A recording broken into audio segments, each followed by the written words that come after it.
Finland and Ukraine sign long-term security agreement.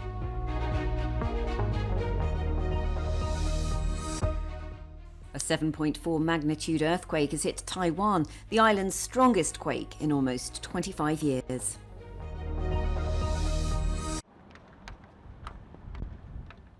Ukrainian President Volodymyr Zelensky and his Finnish counterpart Alexander Stubb have signed a 10-year security agreement, providing long-term military aid to Ukraine. The support package is worth €188 million.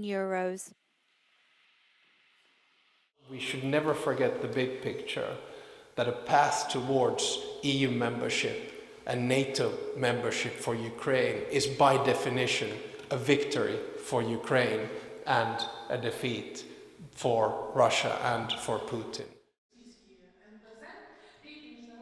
Zelensky also mentioned at the meeting that Ukraine would lower the military conscription age from 27 to 25 years old. Півмільйона нам не потрібно. Я вдячний Гавкому за аудит. Важливо, що він знайшов сили і всередині Збройних сил України. А відповідна кількість, яка не була на фронті, вони на фронті будуть. Finland also agreed it would participate in rebuilding Ukraine's energy sector and assess environmental damage after the war.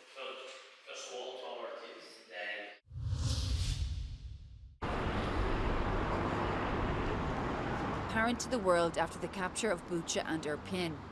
Euronews travelled there to hear how the community is coping on the 2-year anniversary of its liberation. The bombed-out remains of the local hospital and the Bcha Cultural Centre are a haunting daily reminder of what went before. Mikhailina was the deputy mayor of Bcha at the time. She had to help families bury and identify those murdered. The scale of massacre we saw only after, when we started to collect killed people and exhumation everywhere, because people didn't have the possibility to bury their beloved ones in a regular way on the cemeteries. They were burying them in the yards, in the squares, in our beautiful parks, and that was very shocking. And especially it was very hard to identify killed people, and negotiations with relatives, with families. The most awful was to negotiate with moms. What do you mean? To bury killed person, you need to identify it personally, and somebody have to help mom to get the killed kid, and that's the most awful experience in my life. The Russian army attacked and seized Bcha and Irpin as part of their plan to capture the capital.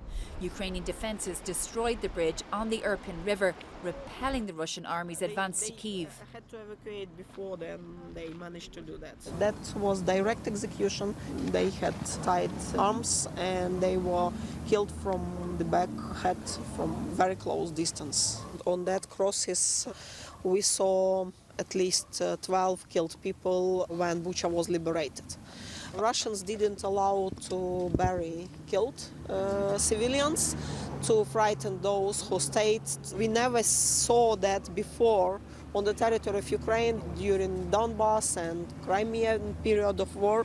That's why Bcha case became so shocking for all us as well. Bcha became some kind of alive museum of war crimes. While the trauma and nature of the crimes, rape, execution, murder, will forever haunt Ukrainians, some are returning here, trying to rebuild their lives. But in the meantime, they're pleading with the world not to abandon them as the war marches into its 3rd long year.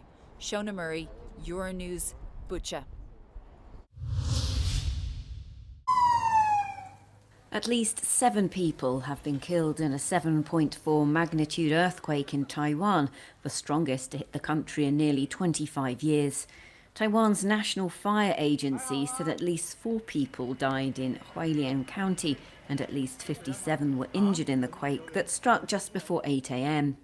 Buildings like this 5-storey one in Hualien were heavily damaged, and train services were suspended across the island of 23 million people, as was the metro in Taipei. Traffic along the east coast was at a virtual standstill, with landslides and falling debris hitting tunnels and highways in the mountainous region. This was how the quake felt in Taipei, the capital. The earthquake was also felt in Shanghai and several provinces along China's southeastern coast, with China and Taiwan being just 160 kilometers apart. In Japan, it was feared initially that the quake could trigger waves as high as 3 meters in some areas of Okinawa Prefecture, located roughly 1,600 kilometers south of Tokyo. Residents there were told to evacuate to higher ground until the advisory was lifted. But the later forecasts were downgraded, and by around noon local time, Japan's meteorological agency lifted all tsunami advisories.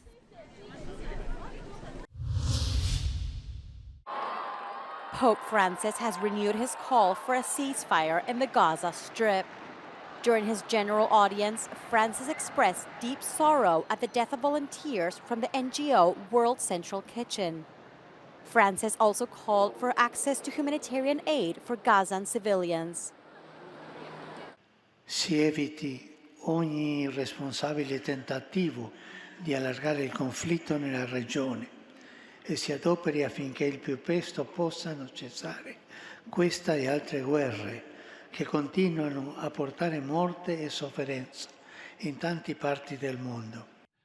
The IDF have insisted there was no intention to harm the 7 aid workers killed in a missile strike. Former Israeli Prime Minister has said the strike was a mistake. Killing of aid workers has sparked worldwide criticism of Israel's military campaign. Multiple countries, including the US and the UK, have called for a full investigation into the incident.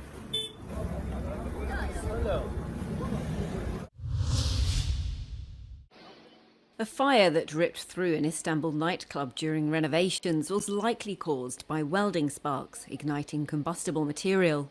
That's according to local newspaper reports. At least 29 people were killed when the fire engulfed the popular Masquerade nightclub.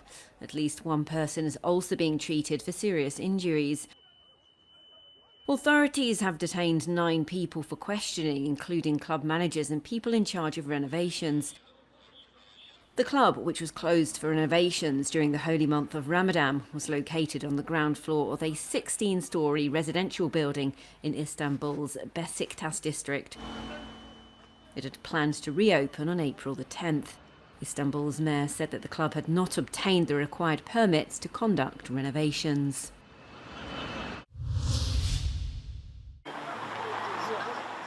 A new Euronews Ipsos exclusive poll reveals while most European citizens consider EU membership of their country a good thing, just 1/3 of them approve of the European Commission's work.